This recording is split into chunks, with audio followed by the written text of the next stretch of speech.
Alright, let's get out of the way. Don't forget to subscribe, hit the like button, leave a comment if you like. Is loving Yamada at level 99 any good? Well, it starts off with this boy and a girl who are dating and they're just drinking tea, and out of nowhere, the boy tells her, hey, I met this hot girl online and I feel like she might be the one, you know what I mean? So, peace. And she's so confused and she's like, wow, this is why he's been acting weird. And they broke up after that. I don't know if this is douchey or anything, but after they break up, he texts her and says, hey, you know that equipment I let you borrow? Can you put it in the storage so I can go and get it? It's kind of expensive. Thanks. And then her roommate tries to cheer her up saying, hey, don't worry about doing that. Just relax, just take the day off. Instead, she goes into the game that they used to play together, and she starts playing, and she actually thinks, oh, this is not bad. This is actually a fun game. And what she's doing is just killing a bunch of low-level monsters. But hey, if it makes you take out the stress, then sure. Just kill them all, destroy them with your fire, okay. And out of nowhere, one of her guildmates are just sitting there, and she thinks that he wants to talk to her, and then she tries to start a conversation with him, but it's obvious that he's a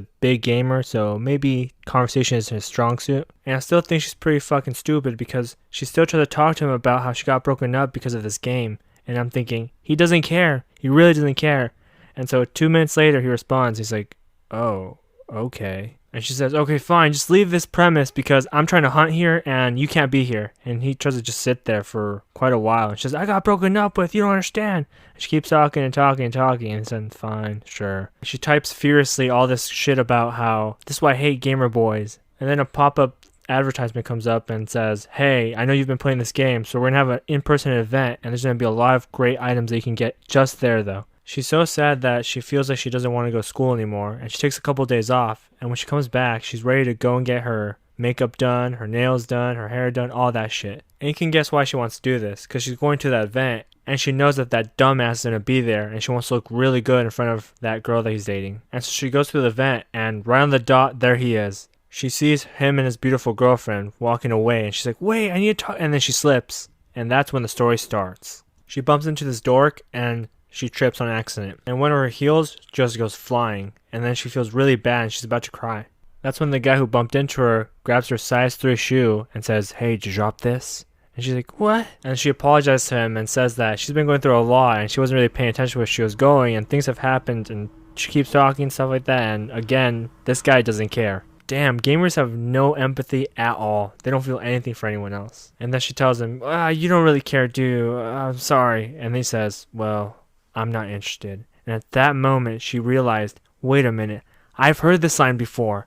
That's the guild guy that she was talking to in the game. It's the same person, except you wouldn't expect that he looks like that. And he was already walking away, and she screams out, are you Afro Yamada? And he turns around and says, how do you know me? I feel outside of this would be fucking cringe. Anywhere else that wasn't a gaming convention, it'd be weird to call someone by their gamer tag. And then out of nowhere, her ex-boyfriend says, it's you! And she says, what a coincidence, huh? And he's not talking to her. He runs towards Yamada and says, I'm a big fan, Mr. Yamada. And this girl's really crazy because she says, yeah, this guy's my boyfriend, just to make her ex-boyfriend jealous. And he says, no, I'm not. And she says, yeah, you are. And she passes him a really rare ticket to get an item in the game. And he says, yeah, I guess I am. And at that point, that makes him really jealous. He says, I've been following you for 3 years and you've never commented on anything I've ever said. That really hurts. And he falls down dramatically and he starts crying. And she feels very good. Up until the point where he's feeling so sad that his girlfriend says, hey, cheer up. And then he says, thank you. And she feels like, oh, fuck. This relationship is fake and they have a really good relationship.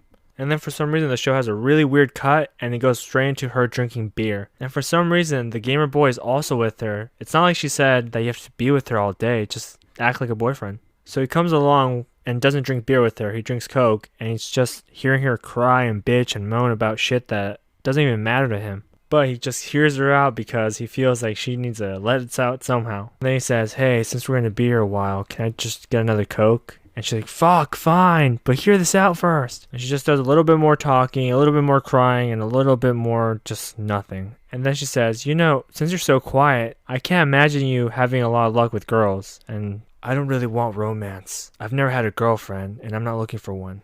And then she says, what a waste of good looks. And then she goes to the bathroom and figures out that she has dirt on her dress and that her knees are kind of scraped. And she's like, damn it, my life sucks. I got dumped by that guy, and now I'm here just crying. And then she goes outside and you won't believe it, the guy has left. And then she's really sad because now not even this guy wants to stay with her. She's like, well, for now, I guess I'll just be lonely. But nope, he went to a store to get a band-aid because he noticed that her foot's kind of scraped, and then he's being really romantic to her. So the next day, she wakes up, and she's like, what's going on? Because she has a hangover. She wakes up in a bed, but it's not her own. She's in his bed, just sleeping there while he's streaming, and good thing he doesn't use a face cam because that would be really awkward. I mean, why is she there and what's going on, right? So I'll see you guys in the next episode. Peace.